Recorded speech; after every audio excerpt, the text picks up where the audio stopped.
پر تا باندې د غم ورځې راغلي دي علیه السلام ورته وایي او پر ما باندې 4 ورځې د غم راغللې اوله هغه ورځ چې طائف ته ولاړلم خلکو ته مې تبلیغ کاوه رسول الله ورته وویل چې کلمه د لا اله الا الله ووایاست کافران راغلل ډبرې راواخیستلې کوچنیان یې راټول کړله رسول الله یې په ډبرو وویشتې د رسول الله تر بجلکو وینې راته شولې مبارک سر یې د خاورو ور ډک کړي په مبارکه ږیره کې خاورې بندې وې کافرانو چې اسلام شوی هغو په وینو ولړئ خاورې بیا پر پاشلې ریګ بیا پر پاشي چې طایف ته تللی و په ډبرو بیا ویشتی ساحر و مجنون بیا بلی جبرائیل امین ورته راغی والحبیبه ولې داسې یې ورپرېږدئ چې په دغه خوږمن بدن خدای ما ویني جبرائیل امین والحبیبه دا وینه دې راکړه چې زه وزر په ووهم پر پولیسیرات یې وګوړوم چې ستا امت به پر تېر سي رسول الله وژړله وژړل ویل یا جبرائیل دا وینه زه رسول ساتم په آخرت چې مې الله راپورته کړي و خدای ته یې ښکاره کومه چې خدایه کفارو داسې وهلی یم داسې یې په وینو لړلی یم زه رسول یې داسې په وینو لړلی یم الهي د دغه وینو په شرف چې ستا د رسول وینې دي خدایه په عوض کې ګناهکاران امتیانه وبخښه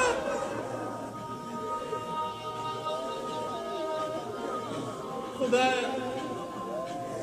ستا د غمخور محمد رسول الله سره زموږ غم ورسره و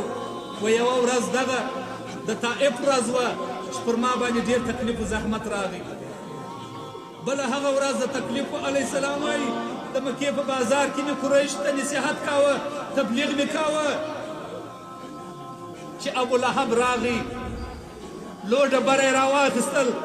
علیه السلام ته ودرېدی ویل ما نه وه درته ویلي چې دا خبرې مه کوه رسول الله په ډبره علیه السلام وویشتی مبارک بدن یې ورزخمي کړي او په بازار کې د مکې رسول الله روان و خلکو پسې الا کړله په ډبرو باندې ویشتي ول بله کومه ورځ ول بله ورځ هغه شدیده را باندې راغلله چې د احد په غذا کې حضرت محمد رسول الله ولاړ و غمخور د امت ولاړ و یو کافر ډبره راپورته کړله راغی و علیه السلام ته ودرېدی پر مبارکه خوله یې رسول الله وویشتې خوله مبارکه د رسول الله د وینو ډکه شوله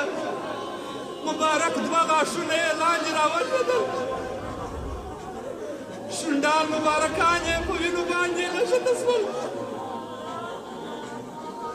کفار پر راوڅرخېدله په تورو بې رسول الله وهه چې صحابه لکه پتنګ غوندې پر رسول الله راګرځېدله د رسول الله مبارک زړه ذوب کاوه خدای تعالی پر جبرائیل امین امر وکړي ویل یا جبرائیل ولاړ شه زما حبیب ته ځان ور ورسوه که زما د حبیب د خولې څخه یو څاڅکي وینه راشوه شول په ټوله دنیا کې به شندوکې راشنه کړم یو صحابي وایي د رسول الله مخ ته ومه کفار به راغلل علیه السلام یې په تورو باندې واهه ما به ځان ورته ونیوي نو مې رسول الله په شا کوي ټول مسلمانان سره تیت په رقص وله رسول الله ډېر په عذاب و وینې ځینې بهېدلې په شا مې کوي چې بیا به کفار راورسېدل بیا به مې د اسلام پیشوا کښېنوئ ما به د کفارو سره جنګ کاوه هغه و چې په شا مې رسول الله و پر ما یې زیری وکړي چې و تا ته جنت واجب سو غږ د احد په غذا کې وسو قل فقد قتل محمد صلى الله عليه وسلم قل محمد رسول الله شهید سو شیطان رغ وکړي دا ناره چې صحابه واورېدل ټولو تورې وغورځولې چې رسول الله نه وي نو موږ څه کوو چې جنګ کوو چې غمخور د امت نه وي موږ به څه کوو چې علیه السلام نه وي موږ به دلته چا ته پاتېږو دا غږ تر مدینې پورې ورسېدی د مدینې انجونو پوړي مې وغورځول د کورو څخه مخ د احد پر خوا یې راعلا کړله خلکو دوکانونه پرېښول د رسول الله په امید یې راعلا کړل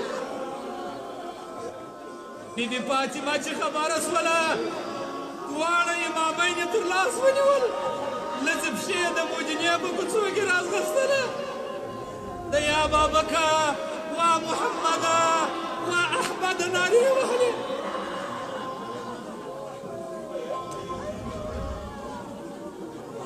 بیبي فاطمه زهرا د مدینې په کوڅو کې رایله سوې ده راځغلي امامین یې تر لاس نیولې دي د احد د غره پر خوا کله چې راغلل حضرت محمد رسول الله زخمی پروت دی خوله یې د وینو ډکه ده مبارک چې وینو تنجې یې خولې کړي دي رنګ مبارک یې ژړ سوی دی شونډان یې په وینو کلک دي وا خدایه ستا د حبیب محمد رسول الله په مبارکه خوله کې وینې دي خدای د رسول الله په شرف وبخښه خدای د علیه السلام د دغه وینو په شرف وبخښه الهي زارې درته کوو التجا درته کوو خدای غفور رحیم خدایه د رسول الله د وینو په شرف علیه السلام پروت دی بیبي فاطمه ته زهرا راغله پر خپل بابکر پرېوتله خپل بابکر ولې داسې یې ولې داسې په وینو لړلې د رسول الله وینې نه درېدلې رسول الله پروت دی زخمو یې وینې کولې بیبي فاطمې خپل کورنۍ څیرې کوي هغه یې وسوځوي د رسول الله په ټپو کې ورکښېښوي علیه السلام وایي د احد تر غذا بله شدیده ورځ نه ده راباندې راغلې دا یې درې څلرمه هغه ورځ وه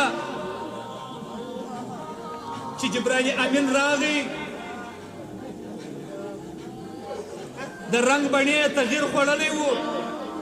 چې هیڅ تصور یې نه کېدی